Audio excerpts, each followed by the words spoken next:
करने वाला आदमी रहता था। हरिया जंगल से लकड़ियां काटता और दूसरों के खेतों में हल चलाने का काम किया करता था। फिर इससे जो भी इनकम होती थी उसी से हरिया के घर का खर्चा चलता था। हरिया के घर में पत्नी के अलावा एक लड़की थी जो अब शादी के लायक हो गई थी। हरिया दिन रात इस बात से परेशान रहता क्योंकि वह लड़की की शादी के लिए पर्याप्त धन इकट्ठा नहीं कर पा रहा था। फिर उसने सोचा क्यों ना साहूकार से कर्ज ले लिया जाए। इसलिए वह गांव के साहूकार के घर जाता है और लड़की की शादी के लिए साहूकार से कुछ कर्ज के रूप में धन देने के लिए कहता है, लेकिन साहूकार उसे धन देने से मना कर देता है। दुखी होकर हरिया वापस चल देता है। आखिर उसकी समझ में नहीं आता कि आखिर वो करे तो करे क्या। एक दिन हरिया गांव के बाहर जंगल में जाता है जहां पर एक हनुमान जी का मंदिर था। हरिया हनुमान जी के आगे रोने लगता है और हनुमान जी को अपना दुख सुनाने लगता है। कहता है, हे बजरंग बली, मुझे लड़की की शादी के लिए अब आप ही धन दिलवा सकते हो। आप ही मेरा कष्ट दूर करो। हनुमान मंदिर के पास ही तालाब में एक नीला भूत रहता था। उसने भी हरिया की सारी बातों को सुन लिया था। नीला भूत बहुत ही दयालु था, इसलिए उसने हरिया की मदद करने का निर्णय लिया और उसने एक बूढ़े आदमी का रूप बना लिया और चल दिया हरिया की मदद करने के लिए। उधर से हरिया भी मंदिर से लौटकर आ रहा था। उस बूढ़े आदमी ने कहा, ए भाई रुको, मैं तुम्हारी मदद करूंगा। तुम्हें जो चाहिए मैं तुम्हें दूंगा, क्योंकि हनुमान जी ने ही तुम्हारी मदद के लिए मुझे तुम्हारे पास भेजा है। परंतु मेरी एक बात याद रखना, मेरे मिलने की बात किसी को भी मत बताना। मैं तुम्हें रोजाना एक सोने का सिक्का दूंगा, जिसे लेने के लिए तुम्हें यहाँ पर रोजाना आना पड़ेगा। हरिया ने कहा, ठीक है, मैं आ जाया करूंगा। तब उस बूढ़े आदमी ने हरिया को एक बड़ा सा सोने का सिक्का दे दिया, जिसे हरिया ने रख लिया और चल दिया अपने घर की ओर। हरिया तेज कदमों से चलता हुआ अपने घर पहुंचा। आज हरिया बहुत खुश था क्योंकि आज उसको ऐसा व्यक्ति मिल गया है जो उसके दुखों को दूर कर सकता था। हरिया ने घर पहुंचकर खुशी खुशी भोजन किया और रात्रि में चैन की नींद सो गया।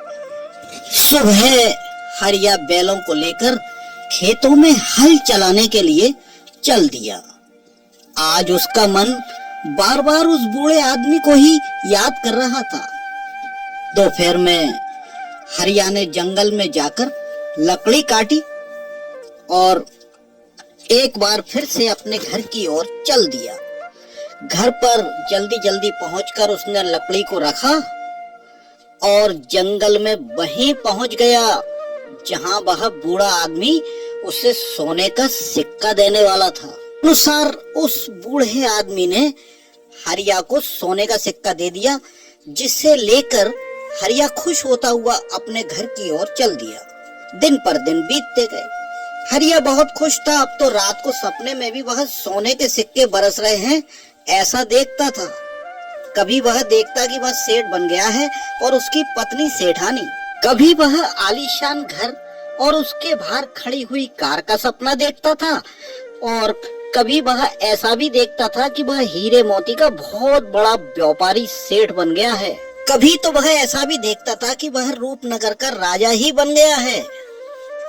अब तो हरिया ये भूल ही गया था कि उसको अपनी लड़की का विवाह भी करना है, जिसके लिए वो परेशान रहा करता था।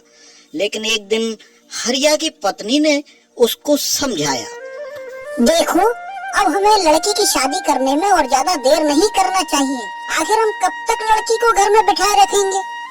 मुझे मालूम है कि हमारे पास शादी करने के लिए पर्याप्त धन भी नहीं है। हाँ, अब एक ही उपाय है कि क्यों ना हम अपना घर बेच दें और इससे बेचकर जो धन आएगा उससे हम अपनी लड़की की शादी कर देंगे। हरिया ये सब सुनता रहा। फिर बोला, चिंता की कोई बात नहीं है। मैंने लड़की की शादी के लिए बहुत धन पहले ही इकट्ठा करके रखा हुआ है। हनुमान मंदिर के पास रहने वाले एक बाबा जी मुझे रोजाना एक सोने का सिक्का देते हैं, जिसे मैंने एक गुल्लक में रखा हुआ है। मैं अभी तुम्हें लाकर दिखलाता हूँ। हरिया घर के अंदर जाता है और बड़ा सा एक मिट्टी का गुल्लक लेकर आता है और अपनी पत्नी को दिखलाता है, लेकिन हरिया की पत्नी को विश्वास नहीं आता। वो कहती है, इसमें सोने के सिक्के ही हैं, ये मैं कैसे मानूं? और कोई बाबा तुम्हें रोज एक सोने का सिक्का देता है? मुझे तो तुम्हारी इस बात पर यकीन नहीं आ रहा है। मुझे तो सोने के सिक्के इसमें से निकाल कर दिखाओ। तुमने आज तक ये बात मुझे तो कभी बतलाई नहीं, जो मैं तुम्हारी बातों पर विश्वास करूं। हरिया उस मोटी गुल्लक में से सोने के सिक्के निकाल कर दिखाता है। ये देखो, मैं झूठ नहीं बोल रहा था। मुझे भी लड़की की शादी की चिंता है। रही बात उस बाबा जी की, तो कल तुम भी मेरे साथ चलकर उसको देख लेना। दूसरे दिन वह नीला भूत और वह बूढ़ा आदमी हरिया का इंतजार कर रहे थे। तब ही उन्होंने दूर से हरिया और उसकी पत्नी को आता हुआ देखा, जो धीरे धीरे उन्हीं की ओर बढ़े चले आ रहे थे। ये बात नीले भूत को अच्छी नहीं लगी, क्योंकि हरिया ने अपनी पत्नी को सोने के सिक्के का रहस्य बता दिया था। और उसी समय वो बूढ़ा व्यक्ति नीले भूत में समा गया और नीला भूत भी उसी तालाब में चला गया जिसमें वह रहता था।